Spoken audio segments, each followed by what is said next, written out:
반갑습니다. 더운데 잘 지내십니까? 마스크 쓰고 수업하신다고 얼마나 고생하실지 저희들도 같이 고생하고 걱정하고 그렇게 하고 있습니다. 갑자기 다가온 미래 거기에 대해서 이제 정말 애쓰셨던 45만 우리 선생님들 그리고 아이들에게 직접 이렇게 하지 못했던 실험이나 탐구나 체험이나 이런 데 대한 아쉬움들을 온갖 방법으로 해결해 나가고 계신 선생님들이 그 사례들을 모으고 다음 우리에게 남아있는 또 아직까지 끝나지 않은 이 코로나19 시대 그리고 아이들에게 닥쳐올 미래들을 우리는 또 준비를 해가고자 합니다. 오늘 정말 귀한 자리라고 생각을 합니다. 좋은 이야기들 그리고 적극적인 관심들이 우리 아이들의 미래를 또 만들어 갈 거라고 생각을 합니다. 귀한 시간 됐으면 좋겠습니다. 반갑습니다. 네, 안녕하세요. 한국과학창의재단 과학수학교육개발실장 홍옥수입니다. 오늘 이 시간은 학생참여형 과학수업 선도학교의 현재라는 주제로 그간 학생참여형 과학수업 선도학교가 어떻게 추진되어 왔는지 그리고 어떻게 저희가 발전 방향들을 모색하고 있는지에 대해 말씀드리도록 하겠습니다. 먼저 슬라이드 보시는 것처럼 학생참여형 과학수업 선도학교는 긍정적인 과학 효능감을 상승시키고 미래사회가 요구하는 과학과의 교과 역량 함양을 위해서 다양한 학생참여 수업 모델을 적용하고 현장을 확산하는 방향을 도출하기 위해서 사업이 추진되고 있습니다. 다음 그래프는 학생참여형 과학수업 선도학교에 참여하고 있는 학생들을 대상으로 과학 수업에 대한 만족도와 흥미도의 변화를 조사한 그래프입니다. 2017년부터 2019년까지 내용을 보시면 계속해서 만족도와 흥미도가 증가하고 있는 것을 확인하실 수 있으십니다. 과학과의 핵심 역량에 대한 조사도 저희가 실시하고 있는데요. 많은 선생님들께서 아시는 것처럼 2015 개정 교육과정에서는 과학과의 핵심 역량을 과학적 사고, 과학적 탐구, 과학적 문제 해결력, 과학적 의사소통, 그리고 과학적 참여로 정의하였습니다. 이 5가지 핵심 역량에 대해 학생들이 어떤 변화를 보이는지 학생참여형 과학수업 선도학교 학생들을 대상으로 조사한 결과 2017년부터 2019년까지 꾸준히 향상하고 있는 것을 확인하실 수 있으시고요. 2019년 선도학교를 대상으로 사전사후 결과를 보시는 것처럼 학생참여형 과학수업 선도학교에 참여하기 전보다 후에 이 과학과의 핵심 역량에 대한 변화, 긍정적인 변화를 보이는 것으로 확인되었습니다. 사실 이런 양적인 결과보다 학교 현장에서 학생들이 주는 그런 질적인 의견들이 굉장히 중요하다고 보여지는데요. 지금 보여지는 슬라이드에 이 학생들의 의견이 담겨져 있습니다. 한 초등학교 학생은 학생 참여형 과학 수업을 통해서 과학의 중요성과 재미를 알게 되었다고 답변을 해주었고요. 한 중학교 학생은 자기의 손과 귀 그리고 눈으로 직접 느끼고 조사하고 발표하면서 훨씬 더 기억에 남는 수업이 되었다는 의견들을 주기도 했습니다. 한 고등학교 학생은 모두먼들과 협동하여 실험 결과를 도출하고 분석하는 활동을 통해서 탐구 능력 향상에 도움이 되었다는 의견도 주었습니다. 이러한 변화된 학습 환경에 대해서 선도학교 교사들의 의견들을 정리를 해보았는데 우선 장점으로는 학생이 시간 제약 없이 설명을 반복해서 학습할 수 있고 이러한 비상사태에 완전하지는 않지만 그래도 학생들의 학습권을 유지할 수 있는 장점이 있다는 응답을 주셨습니다. 또한 공유 기능을 통해서 실제 수업과 가깝게 수업 자료를 제공할 수 있고 개인별 맞춤형 성장 지원 및 개별 피드백 제시도 편리하다는 의견을 주셨습니다. 반면에 어려움에 대한 의견도 주셨습니다. 학생의 학습 상태의 파악이 어렵고 직접적인 실험 실습 지도가 어렵기 때문에 모둠 협력 학습 구현이 어렵다는 의견을 주셨습니다. 또한 교사로서 다양한 자료를 준비하시고 제작하시고 편집하시는 데 시간이 많이 소요된다는 의견을 주셨고요. 아직까지는 플랫폼이 최적화되어 있지 않아서 강의 내용을 끊기는 경우가 발생한다는 의견도 주셨습니다. 다행스러운 거는 이번에 교육부와 저희 한국과학창의재단은 10월에 온라인 컨퍼런스를 개최하여서 이러한 다양한 주제에 대해서 선생님들께서 주도적으로 참여하시고 공유하실 수 있는 장을 준비하고 있습니다.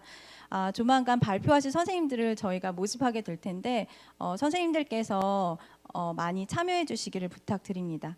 이러한 설문 결과를 토대로 저희는 온라인 수업이 확대됨에 따라서 특히나 과학교사들의 실험 협업 활동 지도의 어려움을 해결해 드리고자 새로운 수업 기법 개발이 필요하다는 결론에 도달하였습니다.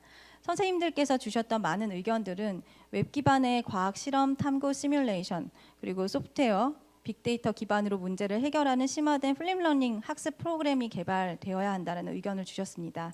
또한 디지털 기기의 도구적인 활용 능력뿐만 아니라 디지털 정보 기술을 재가공 활용하여서 수업에 적용할 수 있는 능력을 함양할 수 있도록 교사들을 지원하는 프로그램도 필요하다는 의견들을 주셨습니다.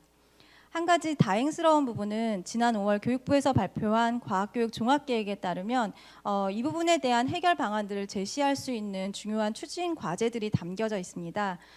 과학교육 종합계획에는 총 6개의 추진 전략과 16개의 세부 과제들이 제시가 되었는데요. 그중에 추진 전략 2, 과학교사의 성장과 도전 지원에는 온라인 수업 역량을 함양하기 위한 혁신 연수에 대한 내용들이 포함되어 있습니다.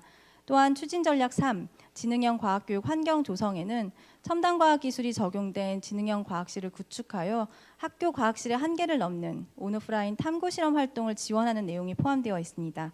그리고 추진 전략 4, 첨단 과학기술 활용 과학 수업 강화에는 중고등학생 대상 웹 기반 실험 도구 및 수업 프로그램 개발 보급, 그리고 원격 교육을 통해서 시공간을 초월한 과학 분야 토론 탐구 활동 활성화에 대한 내용들이 담겨 있습니다. 아마 교육부와 한국과학창의재단은 이러한 추진 전략과 과제들을 추진해 나가면서 학생 참여형 과학 수업이 지속될 수 있도록 계속해서 지원하고 노력할 계획입니다. 아마 많은 분들이 어려우실 텐데요. 그 누구도 지금 처음 가보는 길이기 때문에 정답을 가지고 있지는 않습니다. 다만 현재 현장에서 어떤 어려움들이 있고 어떻게 대응하고 계신지 공유하는 시간들을 통해서 저희가 함께 답을 찾아갈 수 있을 것이라고 생각합니다. 그런 의미에서 오늘 토론회는 학교 현장에서 적용하고 계신 사례들을 공유하고 또 관련된 전문가분들과 또 선생님들과 함께 토론하면서 그 방향을 논의하는 시간으로 마련되었습니다.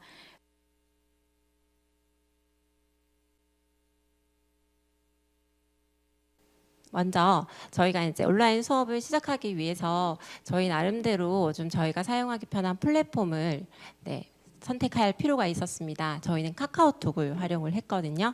그래서 저희가 카카오톡을 선택한 이유는 바로요.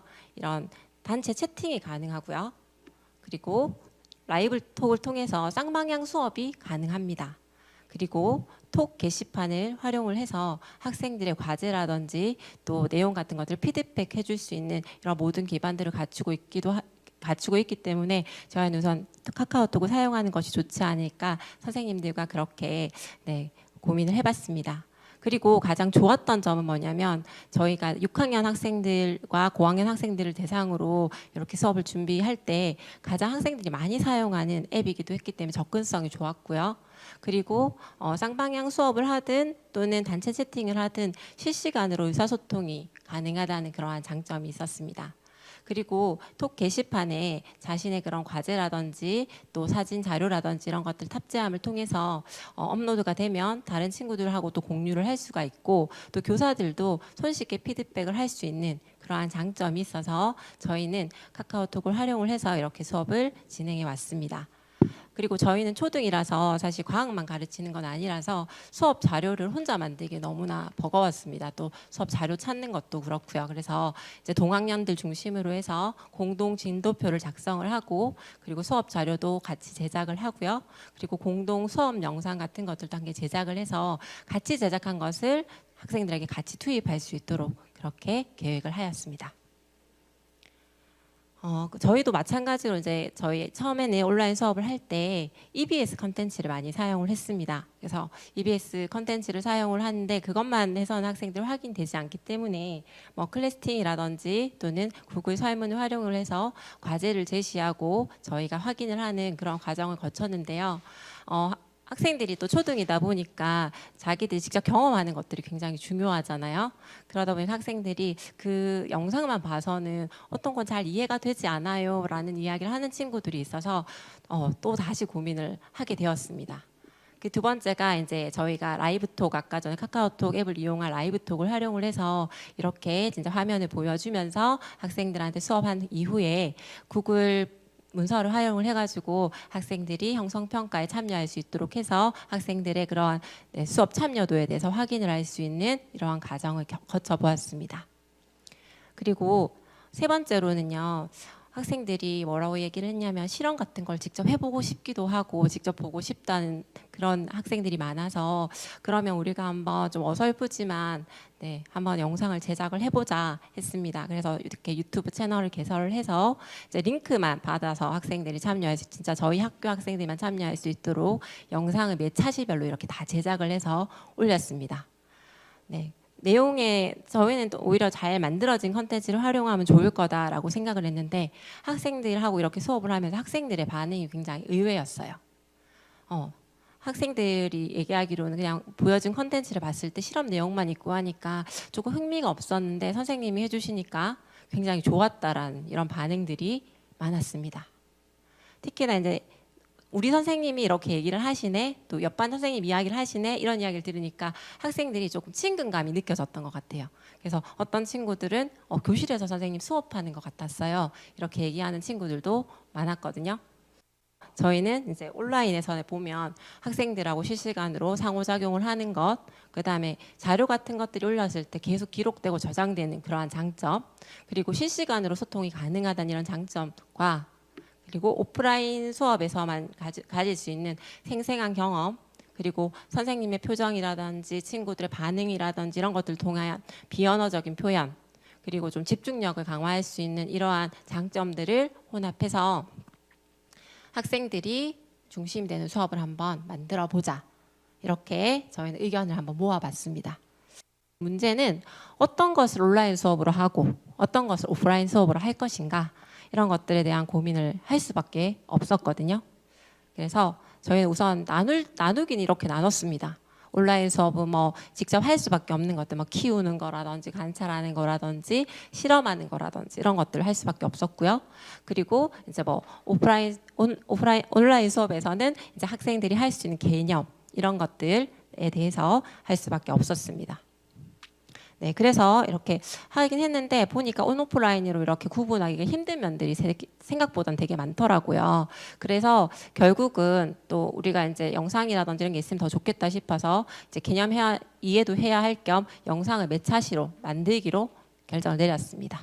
그래서 이제 파브르에 대해서 알아보기 위해서는 이렇게 이제 EBS에 보면 책방 글방이라는 이런 매체를 활용을 해서 학생들하고 파브르가 어떤 사람인지에 대해서 한번 알아보았고요.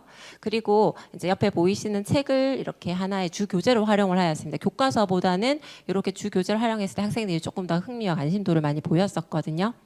네. 그래서 이제 학생들하고 요거를 보고 나서 요거는 국어과하고 같이 이제 연계해갖고 수업을 한 건데요. 파브르가 추구하는 삶의 가치에 대해서 이렇게 톡 게시판에 올려보고 학생들하고 이렇게 공유를 하는 시간을 한번 가져보았습니다. 해보니까 실시간 피드백 이렇게 톡 게시판 활용하니까 가능하기도 하고 친구들이 반응도 되게 좋고요. 가장 좋았던 점은 뭐였냐면 반응하지 않는 친구들도 참여한다는 점이었습니다. 발표는 부담스러운데 이건 좀 부담스럽지 않게 생각을 하더라고요.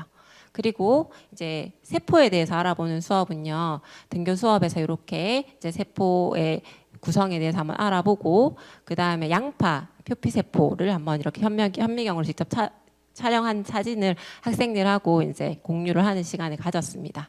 그리고 이렇게 세포 모형을 만들어서 학생들이 각자 가져갔는데 평소 같았으면 친구들끼리 만든 거에 대해서 공유했을 때 방역 때문에 그런 것들을 할 수가 없어서 이런 것들을 이제 사진으로 찍어서 이제 톡 게시판에 올리고 세포의 개념에 대해서 친구들이 올려줌을 통해서 형성평가 및 또 학생들과 공유할 수 있는 그런 시간도 한번 가져보았습니다. 저는 학생들이 온라인 수업 영상을 보든 학교를 오든 어느 곳에서든 교실에 있는 것 같은 기분을 좀 주고 싶었거든요. 근데 생각보다 학생들이 가장 좋아했었던 게 지금 제가 연습장 이렇게 쓰면서 그냥 판서하듯이 정리했는데 학생들이 이걸 굉장히 좋았다고 이야기를 하더라고요. 왜냐하면 선생님 목소리도 들리고 글씨 쓰면서 그 쓰는 동안 기다리면서 집중도 더 잘 되고 그래서 이러한 부분들도 네. 생각보다는 무조건 이렇게 잘 편집된 어떤 영상보다도 이런 것도 학생들이 좋아하는구나 이런 것들도 저희가 느낄 수 있었던 그런 시간이었던 것 같아요.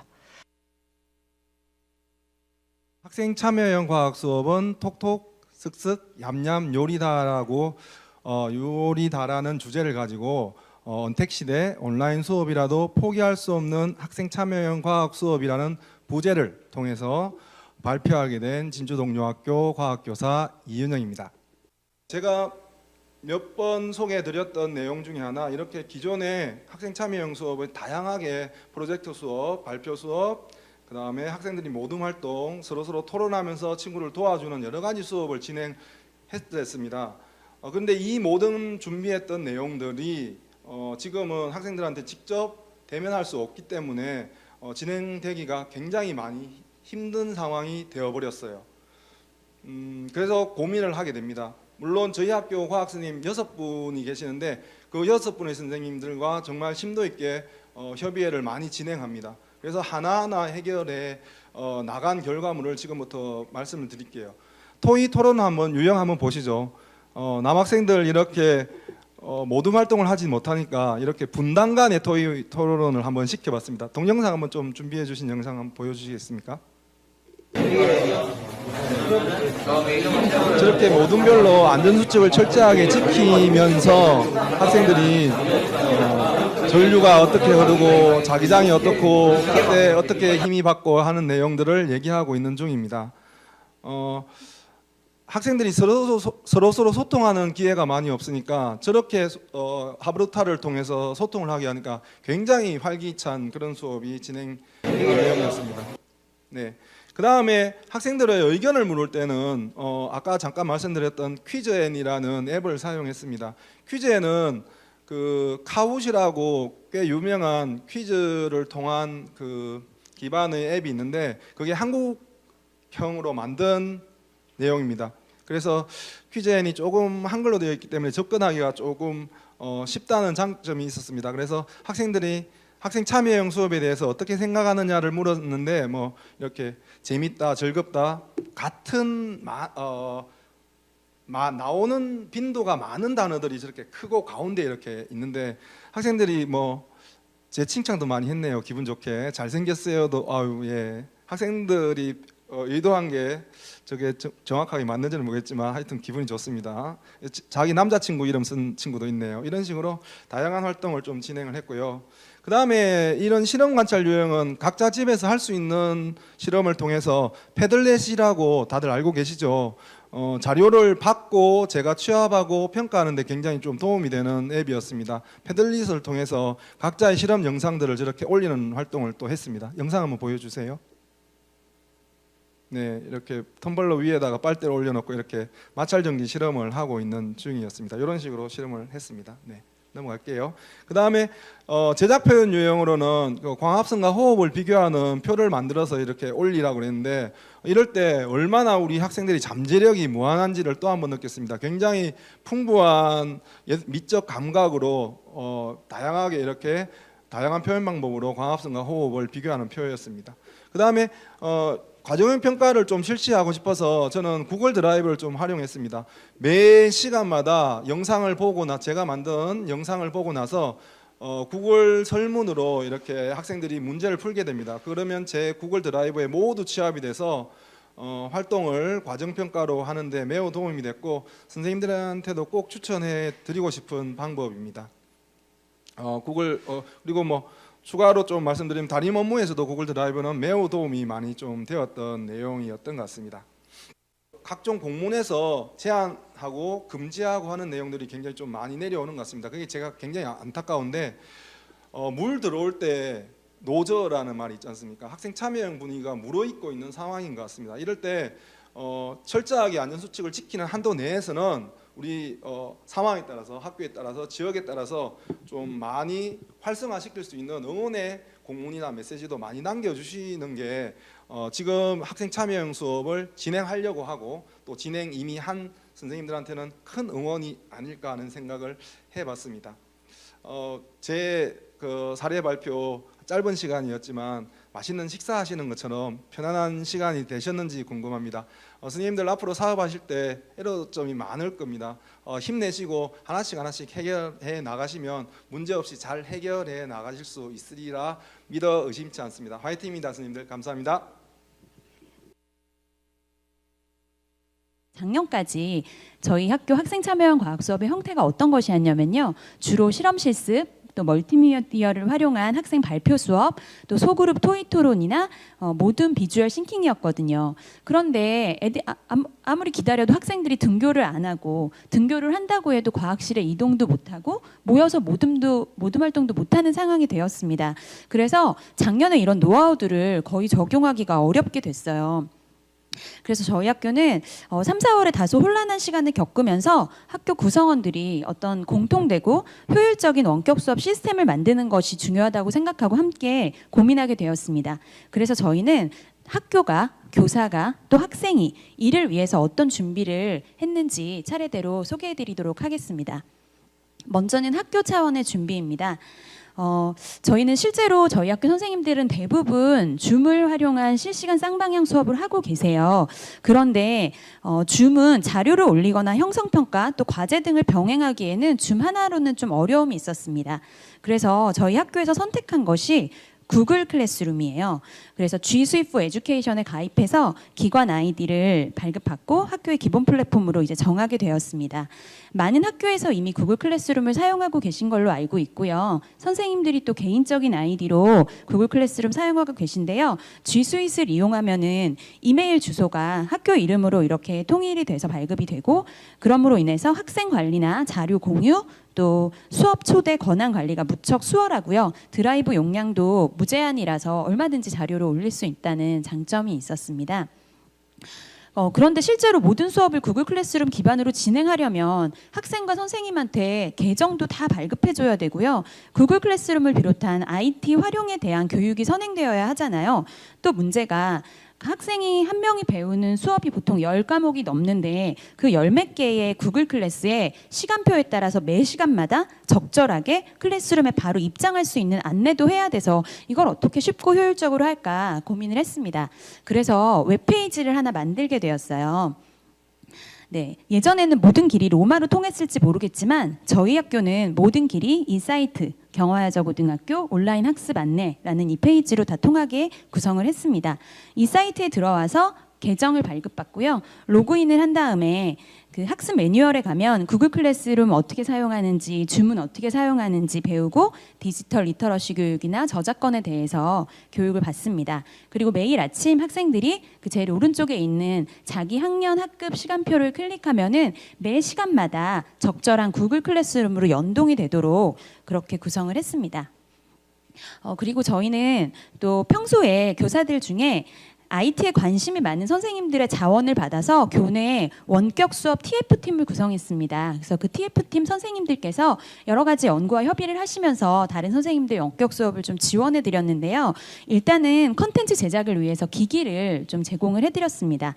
그래서 보시는 것처럼 수업 영상을 녹화하실 수 있도록 펜이 달린 태블릿과 개인용 마이크를 제공해 드리고 휴대폰 거치대나 삼각대, 동그리 이런 기기들을 먼저 저희가 테스트를 한 다음에 지원을 해드렸어요.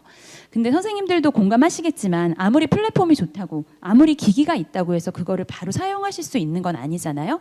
그래서 계속해서 교사 연수를 진행을 했습니다.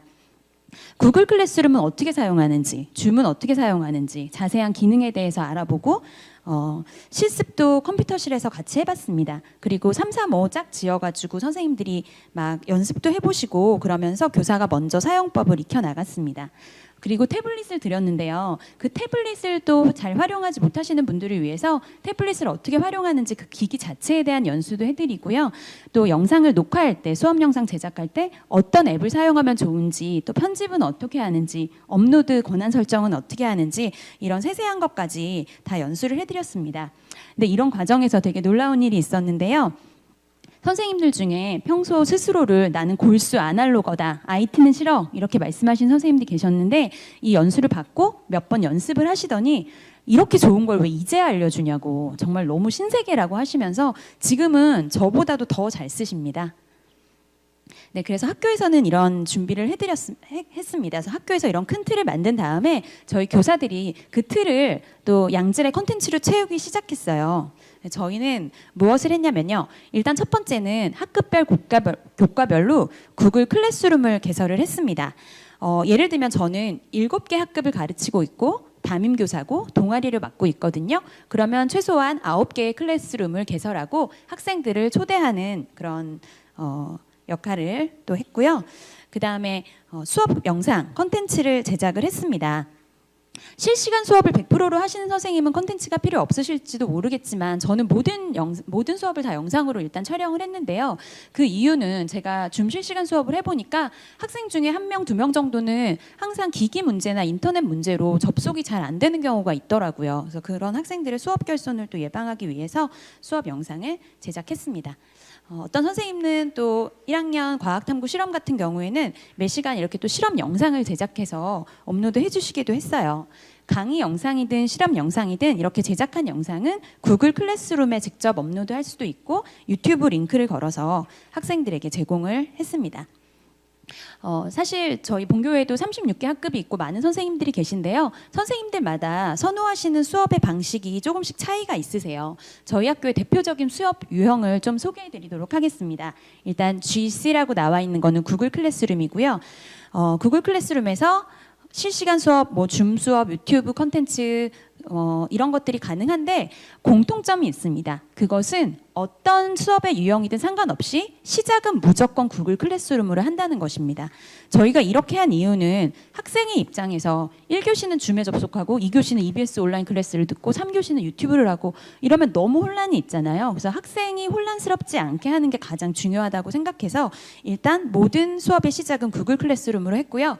구글 클래스룸으로 가서 그날의 학습 안내를 받고 줌 링크로 들어가든지 유튜브 링크로 들어가든지 아니면 구글 클래스룸 자체에 있는 컨텐츠 학습을 통해서 학습을 했습니다.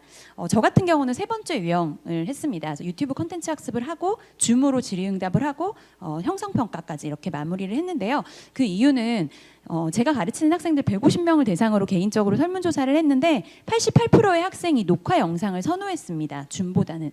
왜냐하면 저희 학교는 대부분이 실시간 수업이기 때문에 학생들의 약간 피로도가 있었던 것도 있고요. 제가 또 말이 빠르잖아요. 들어보시면 아시겠지만. 그래서 녹화 영상을 보면 놓친 부분을 다시 돌려서 볼 수도 있고 잠깐 멈추고 필기를 할 수도 있고 다음에 시험 보기 전에 다시 볼 수도 있는 장점이 있기 때문에 저는 녹화 영상을 사용을 하고 있습니다. 이렇게 학교와 교사가 많은 준비를 했을 때 학생들은 어떻게 참여하는지 한번 보도록 하겠습니다. 학생들은 개인적인 참여와 모둠 참여로 이렇게 나눠서 좀 말씀을 드리고 싶은데요. 개인적으로는 매 시간 출석 형성평가나 과제, 발표 등을 하고 제한적이지만 모둠 활동도 진행을 했습니다. 구글 클래스룸을 사용하다 보니까 구글에는 설문 기능이 있잖아요. 그걸 이용해서 저는 매차 시에 출석 확인용 형성평가를 했습니다. 그 수업 영상을 보고 거기에서 가장 중요한 핵심 개념 2-3개를 가지고 형성평가를 이제 설문으로 했는데요. 이거는 성적에는 들어가지 않고 출석 확인용 또 학생의 성취 또 평가를 위한 재파악을 위한 것으로 했고요. 실제로 교실 수업할 때는 매번 형성평가를 보는 엄두도 못 냈거든요. 학생들이 얼마나 수업을 이해하고 있나 이렇게 물어보면 항상 목소리 큰 학생의 의견에 따라서 이렇게 좌우되는 경우가 많았는데 요즘에는 구글 설문을 이용해서 바로 확인이 가능한 것이 참 장점인 것 같습니다. 또 학생 스스로도 문제를 못 풀었을 때 놓치는 개념을 확인할 수 있어서 좋았습니다. 그리고 또 과제 제출 기능이 있는데요. 교사가 제공한 자료에 대해서 답변을 받거나 에세이를 쓰거나 자신의 수행을 사진이나 영상으로 찍어서 올릴 수 있는 과제 제출 기능이 있고요. 또 비공개나 공개 댓글이 있어서 이걸 통해서 소통을 하기도 했습니다. 여기 보시면 실시간으로 몇 명이 내고 몇 명이 내지 않았는지, 누가 내고 내지 않았는지까지 바로 확인이 됩니다. 그리고 줌을 이용해서 수업도 하고 조회 종례도 하고요. 화면 공유 기능 이용해서 학생들의 PPT 개발 발표도 진행을 했어요. 그런데 줌을 이용해서 모둠 토의 토론을 할 수도 있습니다. 줌에 보시면 소회의실이라는 기능이 있거든요. 그래서 학생들을 몇 개의 그룹핑으로 이렇게 그룹으로 나눠서 각각의 소회의실로 입장시킨 다음에 거기서 소그룹 토의를 할 수 있도록 했습니다. 저는 호스트이기 때문에 지도교사는 저는 어떤 소회의실이든지 마음대로 자유자재로 이렇게 들어가 볼 수 있어서 학생들이 토론을 잘 하고 있는지 이렇게 확인할 수도 있어서 이렇게 토의를 비대면으로 진행할 수도 있었습니다. 그다음에 모둠별 공유문서 편집 기능을 저는 되게 좋아하는데요. 제가 예전에 비주얼 싱킹을 많이 했었거든요. 근데 지금 비주얼 싱킹을 할 수가 없기 때문에 이렇게 구글에 있는 문서나 스프레드시트나 프레젠테이션에 공유 문서 편집 기능을 이용해 가지고 활용을 했습니다. 그래서 제가 큰 틀을 만들어주고 그거를 모둠별로 편성을 하고 이렇게 링크를 걸어주면요, 학생들이 거기서 공동 편집을 했는데요. 예를 들면 흥분 전도 과정이 끝난 다음에 너네가 한번 모둠별로 요약을 해봐라, 이렇게 미션을 줬습니다. 정리를 해보라고 했더니 물론 학생들은 줌 소회의실에서 토론을 한 다음에 편집을 시작할 수도 있고요. 여기 보시면 오른쪽에 실시간 채팅창이 있어서 채팅을 하면서 편집을 할 수도 있습니다. 그래서 학생들이 누가 어떻게 쓰고 있는지 바로바로 과정을 확인할 수가 있습니다. 그래서 결과물만 확인하는 것보다는 학생이 소통하고 편집하는 과정을 지켜볼 수 있어서 비교적 무임승차 없이 확인할 수 있었습니다. 또 인터넷에 있는 그림을 갖다가 이렇게 붙여넣기도 할 수 있었습니다. 다른 모듬은 또 이렇게 정리를 했네요. 네, 이런 간단한 과제 연습을 통해서 이 도구 자체에 대한 사용 능력도 익히고 학생들이 또 이런 거를 굉장히 빨리 잘한다는 것을 알 수 있었어요. 마지막으로 말씀드리고 싶은 것은 이런 변화 속에서 혼란도 있고 어려움도 있었지만 어떤 훌륭한 프로그램보다 어떤 고가의 기자재보다 역시 우리 교사가 최고의 컨텐츠라는 생각을 하게 된 좋은 기회였던 것 같습니다. 앞으로 어떤 상황이 닥치든지 우리가 최고의 교육 전문가요, 최고의 교육 컨텐츠가 되도록 더 노력하고 협력해야 되겠다는 생각을 하게 되었습니다. 발표를 들어주셔서 감사합니다. 그럼 먼저 토론에 앞서서 저희가 김성은 실장님께 제가 하나 질문을 먼저 드리려고 하는데, 학생 참여형 과학 수업의 의미와 정의에 대해서 실장님께서 좀 말씀을 해주시고 또 교육부에서 관련된 정책들을 어떻게 추진하고 계신지 말씀을 주시면 토론에 도움이 될 것 같습니다. 보통 이제 학생 참여형 수업이라고 이야기를 하면 수업의 방식에서 이제 플립드 러닝이라든지 안 그러면 이제 뭐 프로젝트 수업이라든지 수업의 형식과 이제 방법상에서 아이들이 뭔가 이렇게 주체가 되어서 참여하고 하는 학습자 참여가 있을 거고, 조금 더 좀 넓게 이야기를 하면 사실 이제 그 학습 과정 속에서 아이들이 끝없이 질문이 생겨나고 호기심이 생겨나고 이 내면의 성장들이 끝없이 이렇게 불꽃이 튀는 내면의 변화가 일어나는 그런 수업들을 저희는 학생 참여형 수업이라고 통칭하고 싶습니다. 교육부에서는 이런 이제 여러 가지 정책을 지원하기 위해서 선생님들의 그 학습 동아리들에 대한 훨씬 더 폭넓은 지원을 좀 준비를 하고 있고, 또 이제 고교 같은 경우는 고교 학점제가 지금 25년도 전면화를 이제 두고 진행을 하고 있습니다. 그 고교 학점제 기반 속에서 선생님들이 정말 아이들의 어떤 그 적극적인 변화들을 어떻게 일으킬 수 있을까 하는 부분들을 이제 굉장히 다양하게 준비를 하고 있습니다. 그 외에 지금 창의융합형 과학실 모델학교라든지 지금 선도학교라든지 여러 가지 공간 혁신과 관련된 이제 인프라 지원이라든지 이런 것들이 저희들이 고민하고 준비하고 있는 과정에 있습니다.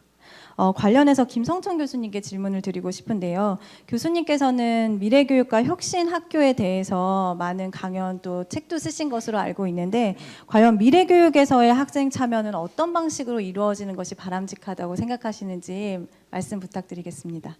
미래교육이 어떤 방향일까가 먼저 좀 정리가 돼야 될 것 같은데, 여러 논의가 있겠습니다만 첫 번째로는 그 표준화, 획일화된 산업화 체제, 이 체제를 벗어나서 학생 개개인의 맞춤형 교육을 어떻게 실현해 나갈 것인가라는 것들이 중요한 포인트인 것 같고, 두 번째가 넘나들며 배우기라고 하는 철학인 것 같아요. 학교 안에서만 교육이 이루어지는 것이 아니라 지역으로 넘나든다라든지 온 오프라인으로 넘나든다라든지 교과에 갖춰진 수업이 아니라 교과와 교과 간으로 넘나드는, 아마 이러한 융합 정신이 넘겨 있는 이러한 내용들이 있는 것 같고, 세 번째가 시민성에 대한 어떤 강조인 것 같습니다. 특히나 이제 그 불확실성이 엄청나게 강화되고 있는 이런 상황에서 그러면 이제 이런 문제들을 어떻게 해결해 나갈 것인가, 협업의 능력으로 어떻게 이것들을 풀어나갈 것인가라고 하는 이런 역량의 문제가 결국 올 수밖에 없는 이 지점인 것 같은데, 이러한 맥락 속에서 봤을 때 결국 우리의 교육과정이라는 것이 무엇이었을까?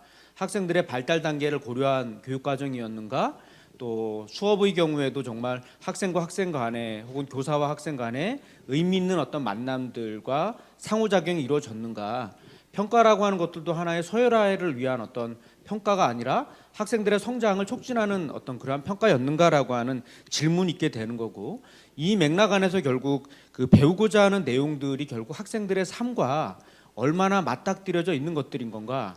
이 배운 내용들이 단순히 시험을 위한 어떤 내용들이 아니라 삶에 얼마나 적용할 수 있는 것인가라는 것들이 핵심적인 문제일 것 같고, 이 맥락 안에서 결국 그 학생들이 의미를 부여했다라고 한다면 그 배운 지식들을 적용해 나가는 어떤 학생들의 그 주도성, 참여성이라는 것들이 되게 중요한 문제인 것 같습니다. 그러면 아마 오늘 발표했던 내용들도 상당 부분이 그 프로젝트와 연결되어 있는 그 내용들이 많았던 것 같아요. 이 지점 안에서 그 박제된 지식들이 아니라 그 지식들에 대해서 내가 체험해보고 만나보는, 아마 이러한 방식의 어떤 그 수업들, 그 자기 주도성에 대한 어떤 참여성에 대한 내용들이 상당히 지금 하나의 수업 혁신에 있어서의 핵심적인 키워드가 아닌가 싶습니다. 아마도 이 과학에서의 맞춤형 교육하면 또 과학 영재 교육을 빼기는 어려울 것 같습니다. 그래서 과학고등학교에서의 학생 참여형 과학 수업이 어떻게 이루어지고 있는지 말씀을 좀 들으면 저희가 도움이 될 것 같아서요. 세종과학고 홍경희 교장 선생님께 그 세종과학고에서의 학생 참여형 과학 수업 사례에 대해서 좀 말씀을 듣고자 합니다. 저희 과학고등학교에서의 어떤 참여형 수업의 핵심은 과제 연구라고 할 수 있습니다. 학생들이 한 학기에 한 번 정도는 자기 주제를 정해서 집중적으로 탐구를 하는데요. 이 집중 탐구가 이루어지는 4일간은 학교가 거의 시장터와 같다고 할까요? 실험실, 도서관은 물론이고 복도에서도 운동장에서도 자기 실험을 자기가 설계하고 그것들을 운영을 합니다. 주로 선생님들은 그 학생들의 탐구를 지원하는 역할을 하고요. 가장 흥미로운 것은 선후배 간의 멘토 활동이 아주 활발하게 일어난다는 겁니다. 많은 실험 장비들 또는 실험 방법들 또는 시행착오 이런 것들이 이제 주로 선배들로부터 많이 배우고요. 그 다음에 제가 보면 밤늦게까지 자기 실험을 위해서 매달리는 것들, 또 그리고 자기 파트너하고 논쟁을 하는 모습들, 가끔은 주저앉아서 울고 있는 학생들도 봤습니다. 뭔가 잘 안 풀리는 거죠. 하지만 상당히 이런 것들이 어려울 텐데 학생들한테 물어보면 즐겁다고 합니다. 아마 제가 볼 때는 그런 활동을 통해서 자기가 성장한다는 것을 느꼈기 때문인 것 같습니다. 쉬우냐 어려우냐 이걸보다도 우리가 성장하는 것을 느낄 때 학생들은 어떤 배우는 즐거움, 학교의 즐거움을 느낄 수 있을 것 같습니다. 그래서 과학고등학교에서는 이런 과제 연구뿐만 아니라 수학과학은 물론이고 인사이라든지 또 예체능 이런 쪽에서도 상당히 많은 참여형 수업이 이루어지고 있습니다. 저희는 교수 평기 일체화, 그러니까 교육과정, 수업, 평가, 기록의 일체화를 추구하고 있고요. 그렇기 때문에 이 학생 참여형 수업이 단편적으로 이루어지는 게 아니라 총체적으로 이루어진다고 할 수 있습니다. 먼저 선산초등학교의 류은실 선생님께 좀 질문을 드리고 싶습니다. 아마 학생 참여형 선도학교 수업을 진행하시면서 선생님들끼리 같이 뭐 협업을 하시거나 수업을 준비하시는 모습들도 많이 달라졌을 것 같은데요. 이런 부분에 대해서 좀 공유해 주실 사항 있으시면 말씀 주시길 부탁드리겠습니다. 저희도 이제 여러 가지 그 수업을 할 때 학생들이 이제 수업을 하면서 느낄 수 있는 그런 흥미라든지 관심이라든지 이런 것도 이끌어내기 위해서는 어떤 내적 동기가 좀 필요하다고 생각을 했습니다. 그래서 학생들의 내적 동기를 이끌어낼 수 있는 활동이 무엇일까를 고민하는 활동을 많이 했었고요. 아까 사례 발표에서도 보셨다시피 저희는 그래서 이제 주제 중심 수업 활동을 통해서 이제 학생들에게 그러한 이제 철학을 이끌어낼 수 있도록 선생님들이 많은 고민을 하셨습니다. 학생들도 그 과정이 쉽진 않았다고 하는데 굉장히 기억에 남고 의미가 있었다고 그런 이야기들 많이 남겨주셨고요. 마찬가지로 선생님들께서도 수업을 고민하다 보니까 풀리지 않는 부분들도 많고 답답한 면도 많았지만 그래도 또 학생들이 즐겁게 참여하고 적극적으로 참여하고 또 배우는 그러한 즐거움을 느낄 수 있는 모습을 보면서 굉장히 뿌듯했다고 많이 반응을 해주셨습니다. 제가 이어서 이윤영 선생님께 좀 질문을 드리고 싶습니다. 학생 참여형 선도학교를 지금 초창기였던 2017년부터 3년 운영하셨는데요. 아마 이러한 수업의 주인공은 학생이 되어야 되지 않을까 싶습니다. 학생 참여형 과학 수업을 하시기 전과 후에 학생들이 참여하는 모습들도 좀 달라졌을 것 같은데 어떤 차이가 있는지 말씀해 주시겠어요? 일단 학생 참여형 수업을 하면 교실이 굉장히 활기를 많이 띄어요. 그리고 무엇보다도 학생들의 표정이 굉장히 밝아져요. 우리 지금 여기 앞에 계신 분들 다 표정이 너무 굳어 계셔가지고 제가 웃기려고 드리는 말씀인데 학생이 굉장히 밝아져요. 왜냐하면 그 친구들이 수업의 주인공이 되기 때문에 표정이 밝아질 수밖에 없을 것 같아요. 그 초등학교 때만 하더라도 과학자가 되겠다, 뭐 연구자가 되겠다 이런 친구들이 굉장히 많았는데 중학교로 오면서 그런 친구들이 굉장히 많이 줄거든요. 준 이유를 생각해 보면 일단은 과학 수업이 재미없어졌다는 거예요. 왜 재미가 없어졌을까를 생각해 보면 그 친구들이 수업의 주인공이 되지 못했다고 저는 생각이 들어요. 그런데 학생 참여형 수업을 하고 나서부터는 좀 많은 게 바뀌었던 것 같아요. 그래서 선생님들이 항상 친절하게 만들어 주시던 실험 보고서, 틀에 정해진 실험 보고서가 아니라 그냥 하얀 A4 용지만 던져줬을 때 그 친구들이 실험 보고서를 디자인하고 기획하고 채워 넣고 자기의 의견들을 다양하게 이렇게 넣고 표현하는 과정에서 그 친구들은 굉장히 한 장도 겨우 적던 친구들이 몇 장을 적을 수 있는 그런 능력이 되었고요. 그 다음에 한 번도 수업 시간에 제대로 참여하지 못했던 친구들이 태양계 행성 UCC를 만들 때 자기가 감독이 돼서 다른 친구들을 이끌어주는 그런 모습도 봤고요. 그 다음에 중학교 3학년 2학기쯤 되면 입시가 다 끝나요. 입시가 다 끝나면 대부분 보도에도 많이 나오는 내용인데 엎드려 자거나 학교 전체가 영화관이 되는 경우가 많거든요. 정말입니다. 선생님 저 3번째 봐요. 이런 얘기도 초등학교 때 합하면 7번째예요. 이런 얘기도 많이 나옵니다. 나오는데 그럴 때 했던 프로젝트 수업에 게다가 남학생반입니다. 남학생 학교 남학생반을 지도하는 선생님들은 정말 적극적으로 공감하실 건데 그 남학생 학생들이 돈을 번쩍번쩍 들면서 프로젝트 수업에 직접 참여했고요. 그 다음에 하브르타 수업을 하면서 제가 아무리 설명해도 안 되는 것들을 친구들 간에 서로 알려주고 얘기하는 과정에서 깨달음을 얻고 그 개념을 이해한 친구들이 서로 주고받았다. 과학 수업 너무 재미나는 것 같아요. 이래서 과학 수업 재미나는 것 같아요. 좋은 것 같아요. 라고 얘기했을 때 그 지었던 그 웃음이 아직까지 좀 잊혀지지 않는 것 같아요. 아마 또 고등학교는 또 다른 모습의 변화가 있었을 것 같습니다.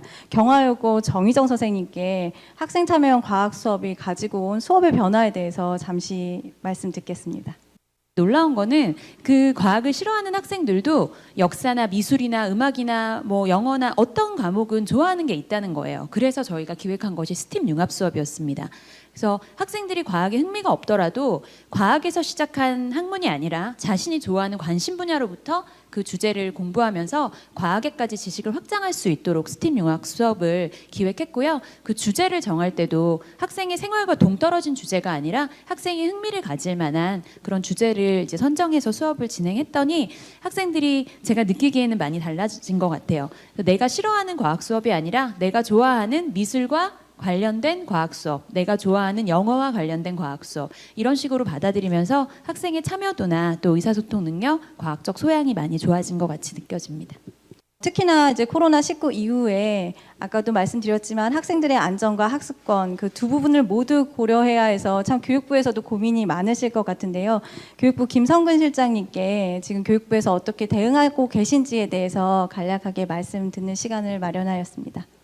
아까 이제 지금 여기 댓글 보니까 올라온 게 선생님들이 정말 이 원격 수업과 관련된 여러 가지 것들을 좀 할 수 있게 이제 기기라든지 장비라든지 이런 지원들을 좀 신경을 써주라는 이야기가 올라왔더라고요.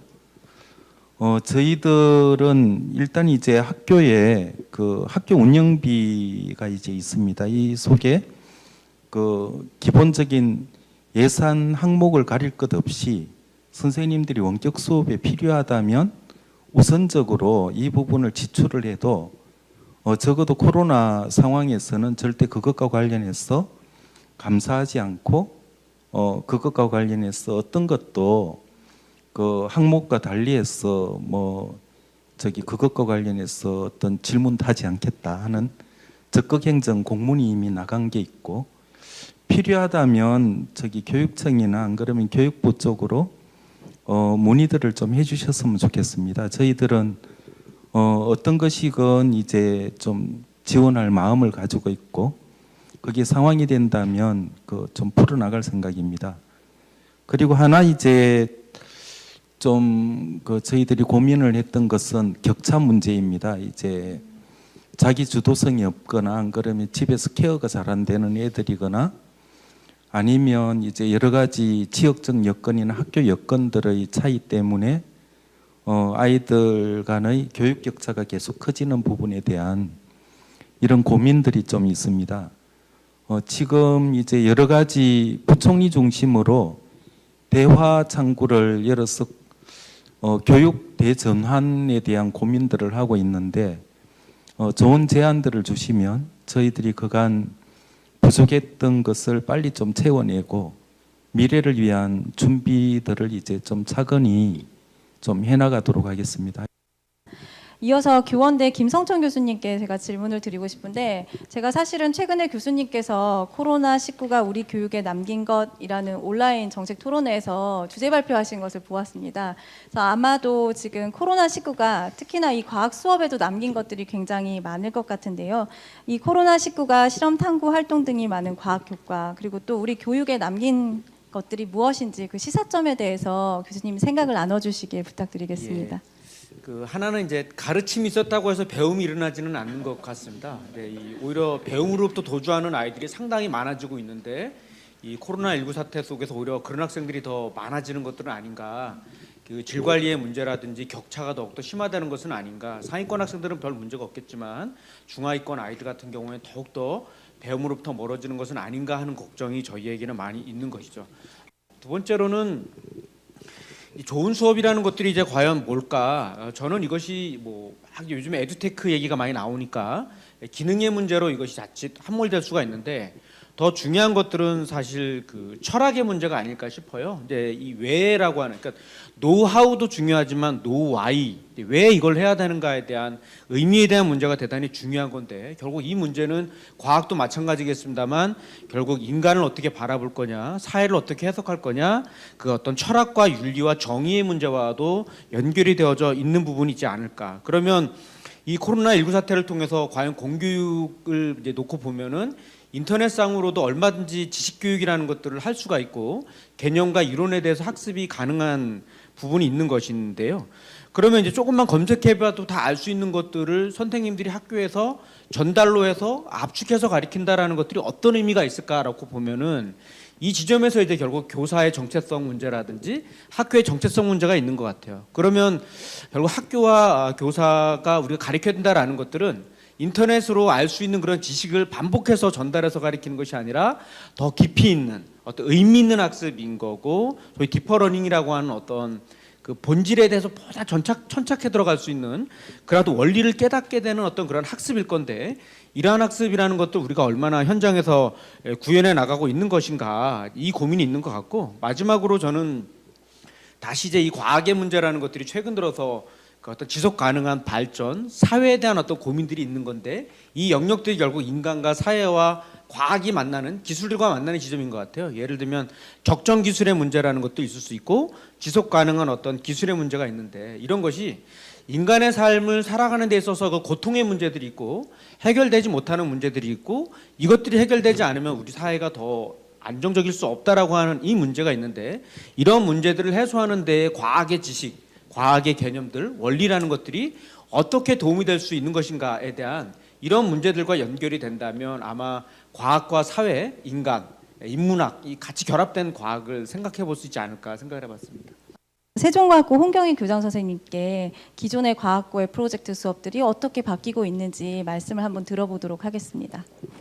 지금도 뭐 다른 학교와 같이 1, 2학년이 교차 등교하고 있습니다. 그래서 자연스럽게 블렌드 러닝을 실시하고 있고요. 저희는 포스트 코로나라기보다는 위드 코로나, 코로나와 함께 간다. 그런 개념을 가지고 앞으로도 준비하고 있습니다. 그래서 우리가 계획하고 있던 많은 활동들, 탐사, 프로젝트 모든 것들을 안 한다. 이런 것보다는 어떻게 할까? 특히 온라인하고 오프라인을 어떻게 융합시킬 것인가? 사실은 대부분의 선생님들이 자연스럽게 온라인에서 사전조사하고 오프라인에서 실제 수업하고 토론하고 발표하고 이런 플립트 러닝이 아주 자연스럽게 넘어가는 것 같습니다. 그래서 전반적으로는 분명히 코로나19로 인해서 프로젝트형 수업이 위축된 건 사실이지만 또 이게 위기이자 기회인 것 같습니다. 저희가 온라인 기반의 어떤 학습 활동을 할 수 있는 그런 새로운 뭐라고 할까요? 또 하나의 어떤 가능성을 우리가 뭐 원하지 않았지만 찾아낸 것 같습니다. 그래서 좀 지금의 이거를 위기로만 느낄 게 아니라 하나의 기회로 우리가 찾을 수 있는 것 같습니다. 예. 각 선생님들께서 이 수업을 설계하실 때 가장 중점을 두셨던 사항이 무엇인지 그것들 중에 온라인으로 전환하는 데 있어서 좀 더 효과적으로 전환할 수 있었던 부분과 그럼에도 불구하고 아직은 어려워서 과제로 남아있는 부분이 있다면 차례로 좀 말씀을 해주시길 부탁드리고 싶은데요. 먼저 류은실 선생님께서 말씀 주시겠습니다. 코로나가 이제 시작되면서 사실 저는 이제 학생들하고 이제 대면을 해야지만 의사소통이 이루어질 거라는 어떤 그런 편견을 좀 가지고 있었던 것 같습니다. 그런데 이제 학생들하고 아까 전에도 보셨다시피 그렇게 이제 카카오 앱을 활용을 해서 같이 쌍방향 수업 시에도 의견을 나누고 또 톡 게시판이라든지 이런 것들 통해서 의견을 나누면서 오히려 학생들이 이러한 상황에서 자기의 의견을 좀 더 활발하게 이야기하는 그런 모습들을 볼 수가 있었습니다. 그래서 제가 했던 것과 달리 또 온라인 수업에서 이런 게 오히려 장점이 아닐까라는 생각을 했고요. 그리고 이제 그 젠보드라든지 이런 앱을 활용을 해서 학생들이 이제 자기가 이제 같이 협업 활동을 해가지고 하나의 보고서를 같이 만든 활동을 할 때도 교실에서는 굉장히 많이 시간이 걸립니다. 하지만 이런 온라인 앱을 사용하니까 굉장히 짧은 시간이 걸렸었고 또 제가 되게 인상 깊었던 건 뭐였었냐면 젠보드 활동을 하다 보면 학생들이 실시간으로 이렇게 만드는 것들이 보이는데 어떤 친구들이 이렇게 삐뚤게 해놓으니까 그거를 갖다 다 바로 잡아주는 모습들도 사실은 볼 수가 있었습니다.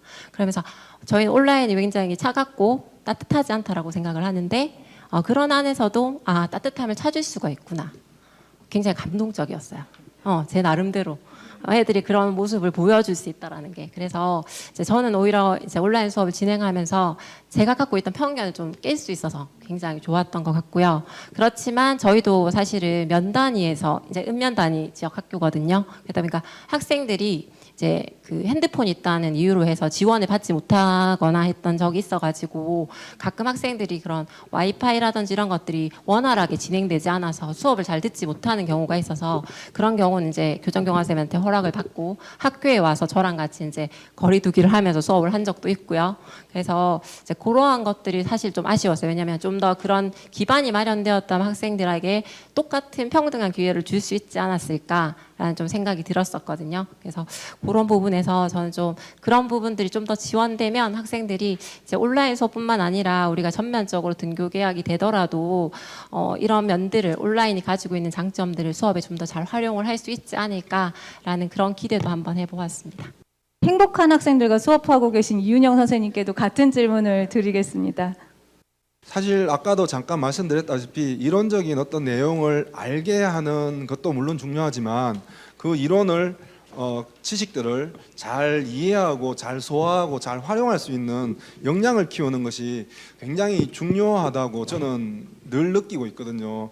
여기 댓글에 보니까 AI에 인공지능에 그 지식 교육을 맡기고 애들 차라리 맨발로 흙장난하고 뛰어놀게 하는 게 어떨까요? 이렇게 한 선생님이 올리셨는데 정말 저도 공감하는 부분입니다.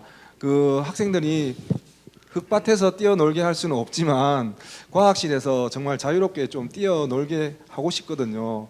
뭐 여러 가지 제약이 있지만 그런 부분이 제 일단 생각인데, 학생들이 일단은 학교에 와서 과학실이 좀 즐거워야 된다고 생각하거든요. 즐거워야지 하루라도 1시간이라도 1분이라도 더 빨리 와서 과학 수업을 접하게 되는데, 지금 코로나 사태가 있다 보니까 그런 부분에서 상당히 많이 아쉬움이 있습니다.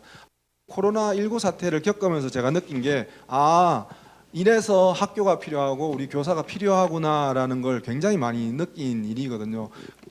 교사의 여러 가지 컨설팅이나 자문이나 학생들 개별적으로 도와줄 수 있는 이런 것들이 굉장히 중요한 역할이었구나라는 걸 이번 사태를 통해서 굉장히 절실하게 느낍니다. 나머지 남은 숙제는 제가 어떻게 그 친구들을 그전처럼 대면할 때처럼 해줄 수 있을까를 굉장히 고민하는 중이고, 같은 질문을 과학이 그냥 싫은 학생들조차도 참여하게 만드시는 우리 정희정 선생님께 드리겠습니다. 지금 코로나 때문에 모이는 것 자체가 어려워서 아까 발표에서 말씀드렸던 활동들을 했습니다. 그래서 특별히 아직 원격 수업이 활성화되지 않았을 때는 저희는 개인 자율탐구 활동들을 일단은 먼저 진행을 했어요. 모이지 않아도 할 수 있는 개인의 자율탐구 활동을 진행해서 영상으로 안내하고 계속해서 중간 점검을 하면서 개인 자율탐구 활동을 진행했고요. 무엇보다 가장 큰 장점은 아이디어가 있고 열정이 있고 창의성이 있는데 표현력이 부족해서 그거를 제대로 완성도를 높이지 못했던 학생들이 파일로 작업하게 되면서 자신의 아이디어나 기획력을 더 돋보이게 된 그런 거를 볼 수 있었습니다. 그리고 이렇게 좀 성격이 내성적이면 큰 목소리를 내면서 자기 주장을 하지 못하지만 파일로 작업할 때는 모두가 다 동등한 입장에서 그런 공헌을 할 수 있다는 거를 보게 됐어요. 제가 질문들 중에서 몇 가지만 뽑아서 먼저 좀 질문을 드릴 텐데, 원격 학습, 원격 수업에 대한 구체적인 방법에 대한 질문들이 상당히 많았습니다. 그래서 아마 선생님들 중에서 답변을 주셔야 되지 않을까 싶기도 한데요. 원격 학습 시에도 실험기구를 활용할 수 있는 좀 아이디어나 방안이 있으신지 질문을 주셨는데, 혹시 답변해 주실 분 계실까요? 저희 같은 중학교 같은 경우에는 그 실험 꾸러미를 제공하지는 사실을 못하고 있는데, 우리 생활에서 사용할 수 있는 기구를 이용한 실험 영상을 구현하게 하는 편이거든요. 아까 잠시 보여드렸다시피 그 마찰전기 하는 간단한 실험 보셨죠? 어떤 학생은 실제 질문합니다. 선생님, 재료가 없어요. 저희 학교에는 축구부 동아리 활동을 하는 친구들이 있어서 같이 걔네들끼리만 지내고 있어서 가정이 아니거든요. 그런 학생들 같은 경우에는 하기 싫었다는 거죠. 하기 싫으니까 선생님 실험 도구가 없어요 이렇게 얘기를 하는 경우가 있습니다. 그럴 때 정말 자신감 있게 혹시 집에 숟가락 있니? 아니면 집에 너 머리에 머리카락은 있지? 이러면 문지르면 돼. 이런 식으로 얘기를 하면서 생활 속의 도구를 이용해서 실험을 구현을 하기에도 충분히 가능하거든요. 그런 식으로 좀 동과 선생님들 또는 지역 선생님들끼리 협의를 좀 잘 하시면 좋은 아이디어가 많이 나올 것 같아요. 또 하나의 질문은 이런 온라인 수업 환경에서 학생들의 동기부여를 어떻게 하는 게 좋을지 질문을 주셨는데, 아까 지금 이윤영 선생님 말씀 주실 때도 학생들이 동기부여가 안 되면 더 적극적으로 무언가를 찾고 참여하는 것이 쉽지가 않을 텐데요. 아마 각 선생님들께서 본인의 과학 수업에서 학생들을 동기부여하는 그런 비법들이 다 있으셨을 텐데, 이게 온라인으로 전환되다 보니까 또 새로운 방법을 찾으셔야 되지 않을까 싶습니다. 혹시 공유해 주실 의견들이 있으시면 좀 말씀 주시겠어요? 초등학생의 특성상 자세한 설명이 없으면 학생들한테 계속 전화가 옵니다. 네, 선생님 이건 안 되는데요. 어떻게 해요? 이렇게 해서 저희도 고민을 하다가 정말 여러 번 반복되는 내용이 들어가는 약 20분짜리 영상을 만들어서 그걸 학생들이 천천히 같이 만들어 볼 수 있는 그런 활동들을 제공을 했어요. 근데 학생들이 그냥 단순히 영상만 보고 어떤 개념에 대해서 이해할 때보다 그렇게 직접 만들어 보니까 훨씬 재밌었어요. 그리고 자기 거를 사진으로 찍어서 게시판에 이렇게 올리면서 내 것도 친구들이 보면서 내 거에 대해서 댓글도 달아주고 칭찬 내주는 그게 되게 기분이 좋았던 것 같아요. 그러니까 성취감을 좀 느꼈던 것 같습니다. 그래서 그런 식으로 네, 저희 같은 경우에는 초등학생 수준에 맞는 그러한 내적 동기를 네, 만들어 보려고 노력을 하고 있습니다. 이 포스트 코로나 시대의 학생 참여형 과학 원격 수업의 혁신을 위해서 어떤 정책이 준비되고 있는지 궁금하다는 의견들도 주셨습니다. 지금 오늘 선생님들 발표 들으시면서 또 토론을 들으시면서 지금 교육부 김성근 실장님께서 굉장히 여러 번 고개를 끄덕이셨는데요. 혹시 교육부에서 준비하고 계신 정책이나 앞으로 계획에 대해서 나눠주실 사항들이 있으면 말씀 부탁드리겠습니다. 저희들이 작년부터 준비를 해서 이제 AI 교육대학원이라 그래서 사실은 뭐 언어가 AI지 이게 과학기술과 관련된 여러 가지 IT 정보기술이 어떤 형태로 좀 수업과 그 아이들 지도에 좀 접합되는지 하는 그 기능을 매년 1000명씩 대학원 과정을 이제 저희들이 5년간 한 5000명 정도의 선생님을 대학원 과정에서 좀 그 배출을 좀 하고 싶다는 재교육 프로젝트가 지금 가고 있고요. 스마트 그린 뉴딜이라 그래가지고 전체 그 우리가 11,000개 정도의 초중고등학교가 있습니다. 그 중에 그 학교 건물들이 이제 많이 있죠. 전체적으로 한 5만 개 정도 되는 학교 건물인데 지금부터 앞으로 5년간 3,000개의 건물을 정말 이렇게 미래 교육 시스템에 맞는 그 스마트하고 또 이제 친환경적인 건물로 좀 바꾼다는 이야기입니다. 다음 달이 되면 지금 선생님들이 애썼던 그 이 성과나 고민들, 과제들을 모아가지고 저희들은 한국형 원격 교육에 대한 종합 계획을 이제 발표를 할 예정입니다. 그리고 올 하반기 한 11월 정도쯤에는 전체적으로 지금 변화하고 있는 이 AI 교육과 관련된 전반적인 이제 AI 교육 그 종합 방안이 또 나가게 되고 미래에 그 창의적이고 좀 융합적인 아이들을 키우는데 우리가 어떻게 좀 적정한 교육 내용과 교육 과정들을 선생님이 필요한 형태로 좀 다가갈 수 있을지 그게 이제 내후년 발표하기로 됐는데 함께 고민해 갔으면 좋겠습니다.